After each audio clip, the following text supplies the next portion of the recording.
Welcome to my YouTube channel rice for commerce class.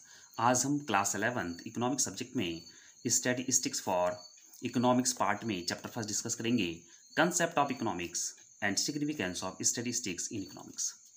तो सबसे पहले हम देखेंगे different definition of economics given by different economist. Adam Smith, the great Scottish economist. Economics is a science of wealth, the father of economics. सबसे पहले Adam Smith ने economics शब्द की परिभाषा की पहल की थी। उन्होंने अर्थशास्त्र को धन का विज्ञान माना, यानी economics is a science of wealth. The wealth of Nations is a great contribution of Adam Smith. उन्होंने अपने वर्क में द वेल्थ ऑफ नेशंस में 1776 में धन को परिभाषित किया, यानी कि अर्थशास्त्र को धन के रूप में माना। एल्फ्रेड मार्शल, अभी एक और इकोनॉमिस्ट थे जिन्होंने माना कि धन नहीं, उन्होंने कहा कि मैटेरियल वेलफेयर। उन्होंने वेलफेयर डेफिनेशन दी। उनका मानना था कि the study of Mankind in the ordinary business of life. उन्होंने धन को नहीं प्रेफरेंस किया। उन्होंने कहा कि इसमें his book principles of economics 1890, British economics थे ये, इन्होंने वेलफेयर डेफिनेशन दी इकोनॉमिक्स की। उनका मानना था कि man earns money to get material welfare, यानी कि मनुष्य धन तो कमाता है लेकिन उसका मैटेरियल वेलफेयर भी मायने रखता है, यानी कि कल्याण। नेक्स्ट है L Robins, human wants what they can't have. उन्होंने अपनी book an essay on the nature and significance of economic science, उन्होंने कहा स्केयरसिटी डेफिनेशन ऑफ इकोनॉमिक्स। उन्होंने कहा है कि हमारा जो धन का शास्त्र है वो कमी का एक तरह से स्केयरसिटी पर डिपेंड करता है, यानी कि हमारी जो इच्छाएं हैं बहुत अनंत हैं और हमारे साधन सीमित हैं। अब देखिए उन्होंने डेफिनेशन कैसे दी। Economics is science that studies human behavior as a relationship between ends and square means which have alternative uses। उनका कहना है कि जो हमारी इच्छाएं हैं, जो हमारी वांट्स हैं, बहुत अनलिमिटेड हैं, लेकिन हमारे जो साधन है, रिसोर्सेज वो लिमिटेड हैं। इसलिए धन का शास्त्र को उन्होंने स्केयरसिटी से जोड़ा। नेक्स्ट, पॉल ए सैमुएल्सन, उन्होंने ग्रोथ डेफिनेशन दी। जनरली तौर पर ये मोस्ट इंपॉर्टेंट और बहुत ही ज़्यादा एक्सेप्टेबल है।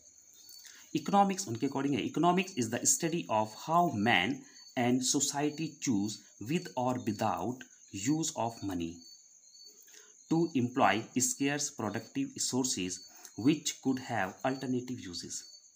उनका मानना है कि economics is the study of how man, कैसे मानव और सोसाइटी उस चीज़ का चुनाव करती है, चाहे पैसे के बिना या पैसे के साथ, और इस प्रकार से वो अपने रिसोर्स का बेस्ट यूज़ करती है जिनके अल्टरनेटिव यूजेस हैं, ऑप्शंस हैं। To produce various commodities over time and distribute them for consumption, और चीज़ों का निर्माण करना ताकि उनका कंजप्शन कंज्यूमर्स कर सके, now and in future amongst various people and group of society. इस प्रकार से पॉल ए सैमुएल्सन ने जो ग्रोथ की डेफिनेशन दी, ये हमारी सोसाइटी पर डिपेंड करता है कि ग्रोथ हमारी कैसे होती है, कैसे हम डिफरेंट प्रोडक्ट्स बनाते हैं जो अल्टरनेटिव यूजेस के लिए होते हैं।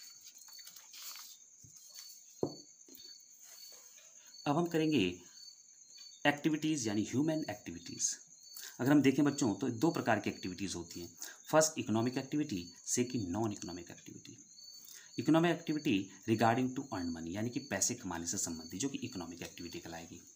Non economic activity to satisfy human wants, just like social activities, religious activities, parental activities. Social activity, religious activity मतलब जैसे मंदिर जाना, पूजा पाठ करना, ठीक है, विवाह समारोह में शामिल होना, घर के काम करना, ठीक है, अपने बच्चों को पढ़ाना, ये सारी चीज़ें आपकी नॉन इकोनॉमिक एक्टिविटी जिनका पैसों से कोई मतलब नहीं है। अब हम इकोनॉमिक एक्टिविटी को थोड़ा सा और डिस्क्राइब करेंगे।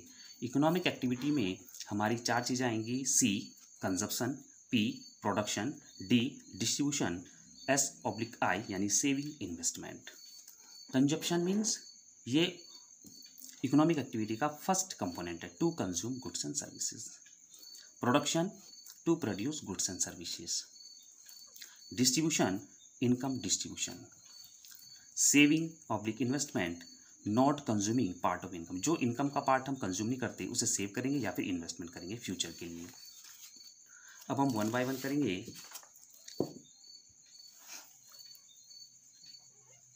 Components of economics, most important components of economics we will discuss in detail. First is consumption. Consumption is an economic activity, it is study of consumers. Consumers को स्टडी करना। अब consumers क्या है, यानी one who consume goods and services for the satisfaction of his want. जो भी consumer, जो भी व्यक्ति अपनी इच्छाओं को, अपनी आवश्यकताओं को पूरा करने के लिए गुड्स को कंज्यूम करे, सर्विस को कंज्यूम करे, वही कंज्यूमर माना जाएगा। और स्टडी ऑफ कंज्यूमर्स क्या है? कंजप्शन है। इसको और अच्छी तरह समझते हैं। How consumer allocate their means, किस प्रकार से कंज्यूमर अपने साधनों को, साधन क्या? उसकी इनकम, जो कमा रहा है उस कमाई को कहाँ खर्च करता है? उन वस्तुओं पर करता है ताकि उसे मैक्सिमम सेटिस्फैक्शन मिल सके। तो how consumer allocate their means यानी income on purchase of goods and services so that they can get maximum satisfaction. यानी कि components of economics first part consumption में ये है कि it is the study of consumers and consumer behaviour. किस प्रकार से वो अपनी इनकम का इस्तेमाल करके ज़्यादा से ज़्यादा सेटिस्फैक्शन, संतुष्टि चाहता है कि वो जो वस्तु खरीद रहा है या उसका उपभोग कर रहा है। इसीलिए इसको कंजप्शन थ्योरी बोला जाता है। नेक्स्ट है प्रोडक्शन। प्रोडक्शन यानी स्टडी ऑफ प्रोडक्शन और प्रोड्यूसर्स बिहेवियर। कंज्यूमर क्या चाहता है? Maximum satisfaction. और प्रोडक्शन में प्रोड्यूसर्स क्या चाहता है? Maximum profit. मगर वो कैसे आएगा? अब देखिए एग्जांपल से समझते हैं। Inputs prices are different. ये बात सही है कि जिससे हम प्रोडक्शन करते हैं वो इनपुट्स बहुत ज़्यादा डिफरेंट प्राइजेस में होते हैं, कोई सस्ते होते हैं, कोई महंगे होते हैं। तो प्रोड्यूसर्स का मतलब है कि प्रोड्यूसर्स क्या करते हैं? सेलेक्ट द बेस्ट और चीप कॉम्बिनेशन। वो चाहते हैं कि इनपुट्स का ऐसे कॉम्बिनेशन बने ताकि हमारा मिनिमाइज कॉस्ट हो। और कॉस्ट जब मिनिमाइज होगी तो इस सीधी सी बात है, जब कॉस्ट मिनिमाइज होगी तो प्राइस भी प्रोडक्ट का कम होगा और कंज्यूमर ज़्यादा से ज़्यादा अपनी इनकम प्रोडक्ट्स खरीदने में लगाएगा और रिवेन्यू किसकी बढ़ेगी? कंपनी की। इस प्रकार से मैक्सिमम प्रॉफिट होगा। तो it is the study, production is an economic activity in which we study the production and producers behaviour. तो प्रोड्यूसर्स का सबसे मेन काम है कॉस्ट को मिनिमाइज करना, रिवेन्यू इंक्रीज करना ताकि मैक्सिमम प्रॉफिट हो सके। नेक्स्ट थर्ड है distribution. It is also an economic activity. Income distribution among factors of production. अब देखिए प्रोड्यूसर्स किससे प्रोडक्शन करेंगे? क्या क्या चीज़ें होती है प्रोडक्शन में? Factor of production, land, labour, capital, entrepreneurship. अब देखिए इन चार चीज़ों का इस्तेमाल कौन कर रहा है? प्रोड्यूसर्स कर रहे हैं।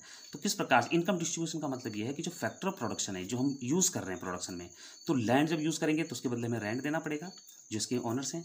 लेबर यूज़ हो रही है तो उनकी सर्विस के बदले वेजेस देनी पड़ेगी। जो हम कैपिटल यूज़ कर रहे हैं उसका हमें इंटरेस्ट देना पड़ेगा जो कि हम यूज़ कर रहे हैं बिजनेस में, प्रोडक्शन में। एंटरप्रेन्योरशिप, उनको हमें प्रॉफिट देना पड़ेगा यानी कि जो कैपिटल लगा रहे हैं। इस प्रकार से हमने सीखा कि distribution is the income distribution among factors of production. तो किस प्रकार से हम इनको डिस्ट्रीब्यूट करेंगे इनकम, ये कहलाता है डिस्ट्रीब्यूशन थ्योरी। नेक्स्ट है सेविंग ऑब्लिक इन्वेस्टमेंट। देखिए इनकम का पार्ट हम कंज्यूम करेंगे या फिर पूरा सेव करेंगे, लेकिन ऐसा नहीं होता। मोस्टली पार्ट कंज्यूम करते हैं। जो पार्ट हम कंज्यूम नहीं करेंगे उसको हम सेविंग कर सकते हैं या फिर इन्वेस्ट कर सकते हैं। सेविंग किस लिए करेंगे? ताकि हम फ्यूचर में और चीज़ें खरीद सकें या कंजप्शन कर सकें। इन्वेस्टमेंट ऑन एसेट्स, हम और इनकम को जनरेट करने के लिए, फ्यूचर में और इनकम हमारी हो और इनकम पे इनकम बढ़े तो हम उसके लिए इन्वेस्टमेंट करते हैं। तो which part not consume by us, that is saving और इन्वेस्टमेंट। तो इस प्रकार से हमने सीखा कि बोथ सेविंग और investments are made for future consumption और फ्यूचर जनरेट इनकम। तो आज के लिए बहुत ही। नेक्स्ट वीडियो में हम स्टैटिस्टिक्स में आएंगे, उसकी इंपॉर्टेंस सीखेंगे इन इकोनॉमिक्स। आज के लिए इकोनॉमिक्स का कंसेप्ट क्लियर हो चुका है। वीडियो अच्छे लगे तो सब्सक्राइब करें और लाइक करें। थैंक्स।